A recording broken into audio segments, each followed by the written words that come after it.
बिस्मिल्लाहिर्रहमानिर्रहीम अस्सलाम वालेकुम स्टूडेंट्स, कैसे हैं सब लोग? ठीक हैं?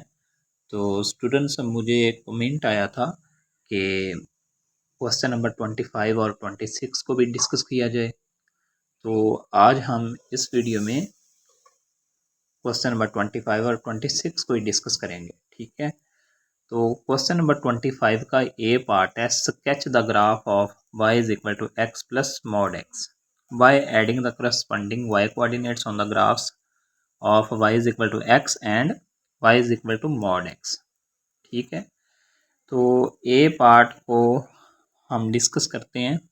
हमने बस फंक्शन का ग्राफ ही बनाना है और इसको एक्सप्लेन करना है कि किस तरह से बना है। ठीक है, तो ये देखें, ये है क्वेश्चन नंबर 25 का ए पार्ट। ये फंक्शन है y is equal to x plus mod x. तो स्टूडेंट्स, ये जो मॉड एक्स है ना, ये बेसिकली एब्सोल्यूट वैल्यू फंक्शन है। तो एब्सोल्यूट वैल्यू फंक्शन पर मैंने वीडियो बनाई हुई है, आप उस वीडियो को भी देख सकते हैं और हम इस वीडियो में भी इसको डिस्कस करेंगे, यानी कि एब्सोल्यूट वैल्यू फंक्शन क्या होता है। ठीक है ना? तो स्टूडेंट्स देखें, एक इक्वेशन हमारे पास है y is equal to x और दूसरी इक्वेशन है y is equal to mod x. इस पर मैंने वीडियो बनाई है, आप वो वाली वीडियो देख सकते हैं और यहाँ पे भी हम इसको डिस्कस करते हैं। ठीक है ना? हमने इस इक्वेशन की वैल्यू फाइंड करनी है। कैसे वैल्यू फाइंड करनी है? यानी कि मॉड एक्स इसकी प्रॉपर्टी है, प्रॉपर्टी समझ लें या फिर आप पॉसिबिलिटीज़ समझ लें। मीन कि इसकी ना दो पॉसिबिलिटीज़ होती हैं मॉड फंक्शन की। मॉड फंक्शन क्या होता है कि इसकी पहली पॉसिबिलिटी ये है कि आपने ना एक्स को ग्रेटर और इक्वल टू ज़ीरो रखना है, तो देन इस मॉड फंक्शन की वैल्यू एक्स ही आएगी। ठीक है ना? यानी कि ये फंक्शन है, अगर मैं एक्स को ग्रेटर और इक्वल टू ज़ीरो रखूं तो फिर इस मॉड फंक्शन की वैल्यू एक्स ही आएगी। ठीक है, तो इसका मतलब क्या हुआ कि आप इस इक्वेशन में इस मॉड की जगह पर एक्स पुट कर सकते हैं। एक्स को हम कब पुट कर सकते हैं? जब एक्स ग्रेटर और इक्वल टू ज़ीरो होगा, तब ये कंडीशन लगेगी। ठीक है ना? तो मैंने सिंपल क्या काम किया, इस इक्वेशन में मॉड एक्स की जगह पर मैंने एक्स पुट किया है। ठीक है, ये देखें, मैंने एक्स पुट किया है तो 2x बन गया। तो स्टूडेंट्स, ये एक नई इक्वेशन बन गई है y is equal to 2x और इसका ग्राफ जो होता है ना, वो एक स्ट्रेट लाइन होता है और इसकी जो स्लोप है वो 2 है। ठीक है, इसका ग्राफ आप बना सकते हैं। इसी तरह स्टूडेंट्स, मॉड फंक्शन की दूसरी पॉसिबिलिटी है कि आपने x को लेस देन ज़ीरो रखना है, तो देन मॉड की जो वैल्यू आएगी मॉड फंक्शन की, वो माइनस एक्स आएगी, क्योंकि x हमारा जो है ना वो लेस है ज़ीरो से। ठीक है, इस वजह से इसकी जो मॉड होती है ना, वो माइनस में आती है। ठीक है, तो उसी इक्वेशन के अंदर ना मैंने मॉड की जगह पर माइनस एक्स पुट किया है, तो y is equal to zero आ गया। अब ये भी एक लाइन बनेगी जो एक्स एक्सिस पर होगी। ये देखें, the graph is a flat horizontal line at y is equal to zero for negative values of x। ठीक है, तो स्टूडेंट्स, अब हम ना इस फंक्शन का ग्राफ बनाएंगे। ठीक है, ये देखें, ये उसने ना ब्रीफली डिस्क्राइब किया हुआ है। For x greater and equal to zero the graph is a line with slope 2। वो कह रहा है कि अगर एक्स जो है ना, हम greater and equal to zero रखते हैं, तो इसके लिए हमारे पास जो ग्राफ बनेगा वो एक लाइन बनेगी और उसकी स्लोप 2 है। ठीक है, इसी तरह से for x less than zero the graph is a horizontal line at y is equal to zero. ठीक है,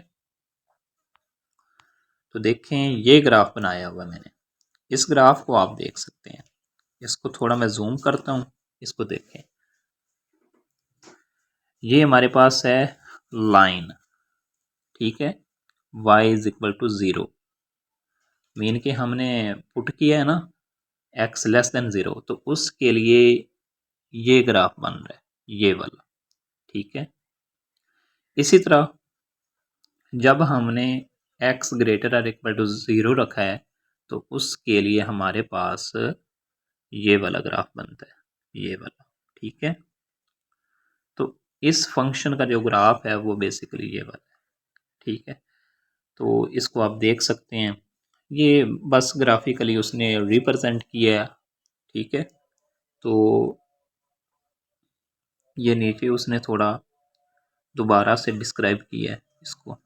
ठीक है, यहाँ पे भी आप देख सकते हैं, here is the sketch of the graph for y is equal to x plus mod x. It shows a straight line with slope 2 for x greater or equal to 0 and a horizontal line at y is equal to 0 for x less than 0। ठीक है, तो students अब हमारे पास है question number 25 का B part. ये देखें, क्वेश्चन नंबर 25 का बी पार्ट में वो कह रहा है express the equation y is equal to x plus mod x in piecewise form with no absolute values and confirm that the graph you obtain in part A is consistent with this equation। ठीक है, तो देखें जी,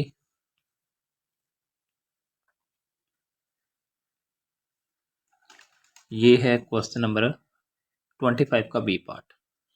तो अब हमने ना इसी function को पीस वाइज कॉन्टिन्यूस या पीस वाइज फंक्शन की फॉर्म में लिखना है, जो भी समझ लें आप। ठीक है ना, तो सेम वही कंडीशन है जैसे हमने पहले सॉल्व किया है, कोई इतना ज़्यादा डिफरेंस नहीं है। जो चीज़ें मैंने पहले आपको समझाई हैं वही चीज़ें हमने अब दोबारा अप्लाई करनी है। तो वो क्या कह रहा है, वो कह रहा है कि for x greater and equal to 0, इसके लिए मॉड एक्स जो होती है ना वो एक्स ही होती है, तो ये वाली इक्वेशन बनती है y is equal to 2x। ठीक है, इसी तरह ये उसने लिख के बता दिया सारा। ठीक है, इसी तरह x लेस देन 0, उसके लिए मॉड x माइनस एक्स के इक्वल होगी, तो y इज इक्वल टू 0 बनेगा, ये देख लें। ठीक है, तो इसको पीस वाइज कॉन्टिन्यूस फंक्शन की फॉर्म में हमने लिखना है। ठीक है, तो ये मैंने लिख दिया हुआ है। ठीक है, y is equal to 2x if x greater than equal to 0।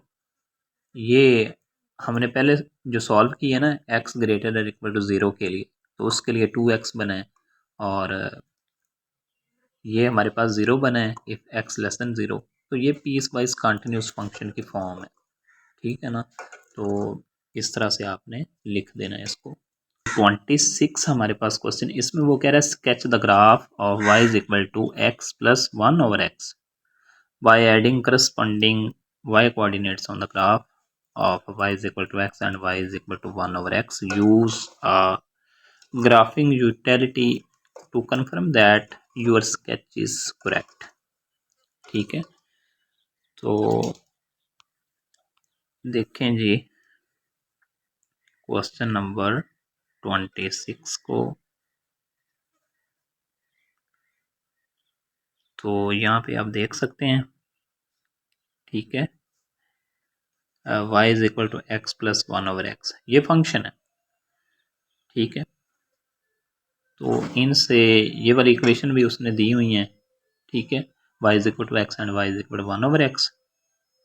हमने ग्राफिंग यूटिलिटी के ज़रिए इसको शो करना है। ठीक है,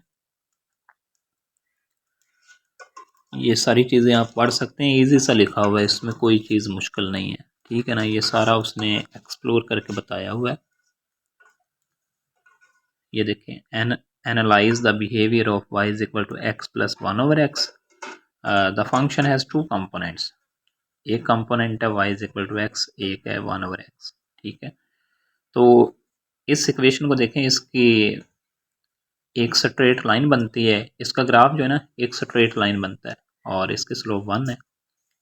इस चीज़ का आपको पता है, आप एक्स पे प्लेन में ड्रा करके देख सकते हैं इस चीज़ को, या फिर ना आप इस एक्स की जगह पर वैल्यूज़ रिप्लेस करके ग्राफ खुद भी बना सकते हैं। ठीक है, इसी तरह से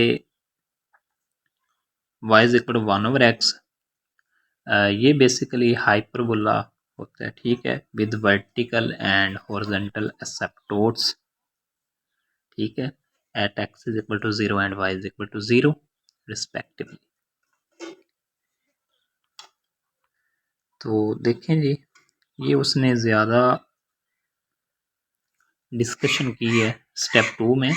has x approaches 0 from positive side, तो देन हमारे पास y की वैल्यू इन्फिनिटी को अप्रोच करेगी। ठीक है, इसी तरह देयर इज़ अ वर्टिकल एसिप्टोट। ठीक है, तो यहाँ पे ना वर्टिकल एसिप्टोट बनेगी। ठीक है, at x is equal to 0। इसी तरह जब x अप्रोच करेगा ना 0 को नेगेटिव साइड से, तो हमारे पास y जो है वो भी नेगेटिव इन्फिनिट को अप्रोच करेगा, और यहाँ पे भी वर्टिकल एसिप्टोट हमें हासिल होगी at x is equal to 0। ठीक है,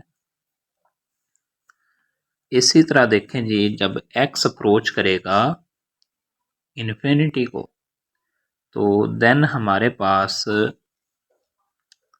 जो इक्वेशन बनेगी, ये देखें, both x and 1/x approaches 0, so y approaches x and the graph will approach the line y is equal to x। ठीक है ना, इसी तरह से x नेगेटिव इन्फिनिट को अप्रोच करेगा, तो हमारे पास जो y है वो अप्रोच करेगा x को, so the graph will be approach the line y is equal to x again but from the left side. ठीक है, तो आप ना 1 बाय 1 वैल्यूज पुट करके ना इस फंक्शन में देख सकते हैं इसका ग्राफ। इसको आप खुद बना के देख सकते हैं। ये देखें, उसने ना वैल्यूज पुट की हैं। ठीक है, तो इन वैल्यूज के करस्पॉन्डिंग हमें एक ग्राफ मिल जाएगा, तो उस ग्राफ को आप देख सकते हैं। तो स्टूडेंट्स, ये देखें, उसने ग्राफ बनाया हुआ है, आप इस ग्राफ को ना देख सकते हैं। बाकी मैं ये कहता हूँ कि आप ना इस ग्राफ को खुद बना के देखें, ताकि आपको ज़्यादा अच्छे से अंडरस्टैंडिंग हो। ठीक, आपको पता चले कि ग्राफ किस तरह से बनता है, या किस तरह से ये इन फंक्शंस का ग्राफ बनेगा। इनके वर्टिकल एसिप्टोट या हॉरिजॉन्टल एसिप्टोट, इनका आपको पता होना चाहिए, इन चीज़ों का। ठीक है ना, तो ये देख लें, ये बनाया हुआ है और उसने ये साथ सारा कुछ बयान किया है। ठीक है, तो स्टूडेंट्स, अगर आपको हमारी वीडियो अच्छी लगे तो वीडियो को लाइक करें और चैनल को लाजमी सब्सक्राइब करें। Thank you for watching. अल्लाह हाफिज़।